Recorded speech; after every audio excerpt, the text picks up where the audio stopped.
I said it's gonna set my soul on fire. Got a whole lot of money that's ready to burn, so get those stakes up higher. There's 1,000 pretty women waiting out there. They're all living the devil may care, and I'm just a devil with love to spare. So viva Las Vegas, viva Las Vegas. How I wish that there were more than 24 hours in the day. So apologies for the slight Even if there were 40 more, I wouldn't sleep a minute away. Oh, there's blackjack and poker and the roulette wheel, a fortune won and lost on every deal. All you need is a strong heart and a nerve of steel. Viva Las Vegas, viva Las Vegas.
Right, first race done.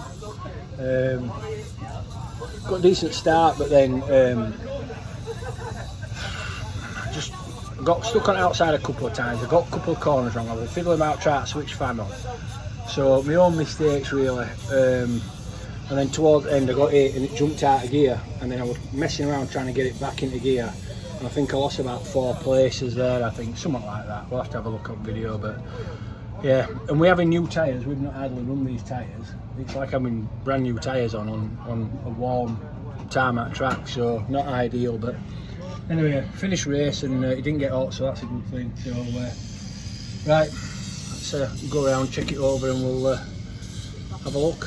All right, see you in a bit.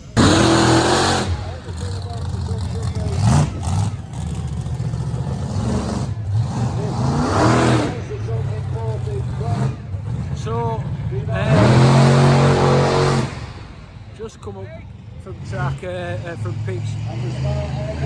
So we found as well the back outside tyre had gone down quite a lot. Pretty much a third of the pressure we had in it had gone out. So not making an excuse up, but that won't have helped. But I think some of that were down to driver error. In fact, I think a lot of that race were down to driver error.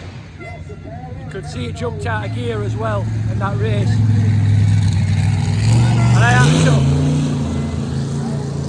had to try and get it back in gear. I think it was Terry that had just hit me going into this corner actually, in 1 and 2. And I went to try and get it in gear and I missed clutch and put my foot on brake. You can see the car actually nearly stops.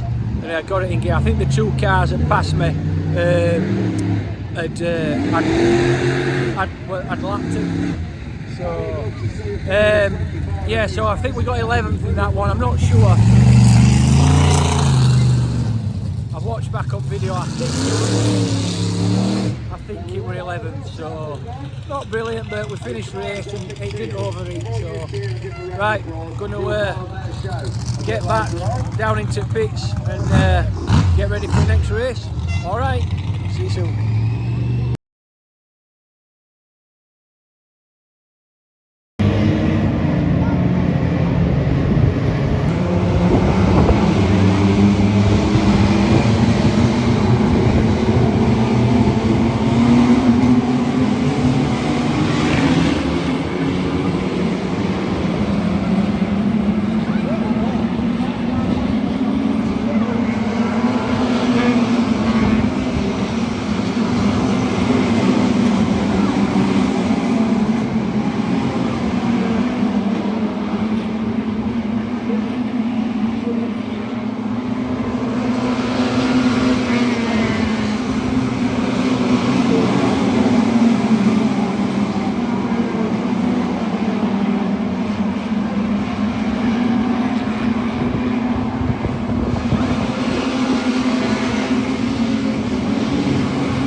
You're dead wrong, it won't stop.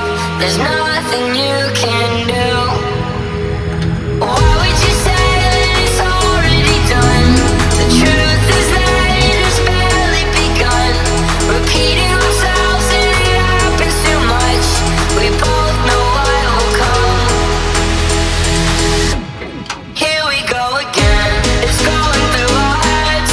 Here we go again, we're all wondering when. Here we go again, it's never gonna end. Here we go again, we're going to a dead. Here we go again, it's going through our heads. Here we go again, we're all wondering when. Here we go again, it's never gonna end. Here we go again, we're going to a dead. Here we go again.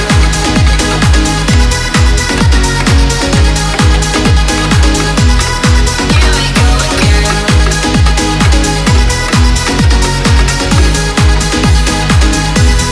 Here we go again. Did he and that stay on edge or that sort of plugs off? What, mate? Just plugs and that off. It's over there, isn't it?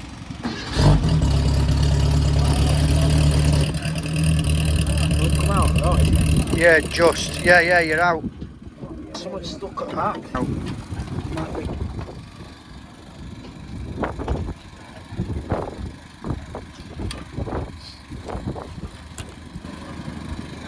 Right, we're out.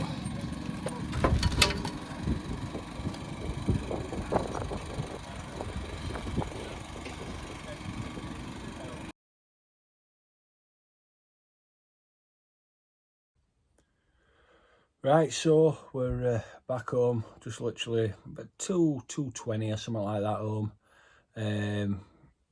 Just showered and changed. So not a bad run, to be fair. So as you'll have probably seen in the videos which we've just posted, or will have posted, not the best of meetings, not the best finish to meeting. Ended up taking engine out in final. Basically what happened was, just before I went out for final, I really heard car lagging. So as I was putting my foot down, it was like, it was like picking up a bit. That was a good impression, wasn't it? But it was like lagging and sort of spitting fuel. So I knew something wasn't just right. But I thought maybe it's me, you know, in meeting. I thought from Buxton, when we said it were proper, you know, flat, and we felt like we cured that by altering timing and getting that right. We just wanted to give it a go. Like I said, that first race, yeah, we're loads better than Buxton. But I wasn't right sure. I thought, is it me? Probably was me. You know, that first one I got to the front and then I was messing around trying to find fan. I forgot to switch fan on, so I wanted to put fan on. But no, I'm looking forward to seeing lap times because I felt like I'd got a couple of decent laps in. But then when cars were passing me or close to me or hitting me, they just had so much more. So anyway, like I said, that could be me, still could be me, probably is me. But yeah, and then that second race, did some decent laps in that one. It jumped out of gear about 3 or else 4 times when you're getting it, and we cured that, so I put a bungee on that. Similar linkages, it does click in, but any sort of hit, it just jumps out of gear. But that happens loads. It's just happened loads today for the first time forever. So but then, like I said, I got in and got into a bit of a rhythm, and yeah, it quite felt all right, really. Although I knew I wasn't very quick, there was still that picking up, the car picking up. That's what I mean by lagging, the car picking up. So in the last race, the final, I thought, right, I'm going to really try and push it into corner more and give it more throttle and try not to, you know, let the revs drop as much, because I knew it wasn't going to pick up. And it started off, I thought, oh, it's not too bad. And then all of a sudden, just going over start finish line, and it just made a spluttering noise, and just I thought, oh shit, and it just totally just stopped, just conked out, stalled, pretty much in the middle of the track. So big thanks to everybody for not hitting me. One of the fastest parts of the track, but I just couldn't move. I just couldn't move at all. Tractor came, tried to give us a push, and I thought I'd try and bump it off, but no, it was just the same noise. So I just put it in a neutral and got pushed off by a tractor. Got back to the pits. Kev came over straight away to have a look. Diagnosed it. What it's done is it's sheared a tooth on the cam, on the Piper cam. So that's what it's done. So how long it's done it, or when it's done it, or if it's something that just goes, or if that's contributed without timing moving, I don't know. I'm not an engine man as such. I'm learning more, but yeah. So as we saw, as you'll have seen, like I said, we just said, right, for the sake of half an hour, we know what we're doing, we'll just whip it out. So we took engine out, it pits there and then, and left it there. So probably under monster truck or something as a wheel stop. But so that's that, and we'll get that sorted. Hopefully the plan was to do Odsel. I don't know if we'll get to do Odsel now. We will try, but we don't know. We've just got lots on, and this was something we weren't having to factor in, but as in racing Odsel. So we'll see. Fingers crossed. We'll see. Time will tell. In the meantime, we're going up to Odsel tomorrow. Like I said in previous video, we've got the V8s, the mini stocks and bangers. So looking forward to that. Although coming back with check weather, it's supposed to rain. So marvellous. So right, that'll probably be it for this one. So keep you posted. And as always, massive thanks for watching. Big thanks as well to Mark and Shelley for coming and saying hello. They came and supported us and had us hoodies on, which were good. So big thank you. I'm sorry I wasn't able to do much for you to cheer about, but we'll get there. And a big thanks to everybody. A big thanks to Kev and Gareth and my dad for their help today. People coming over and checking in, it were always good. So yeah, right, see you soon. Thanks for watching. Cheers, bye bye.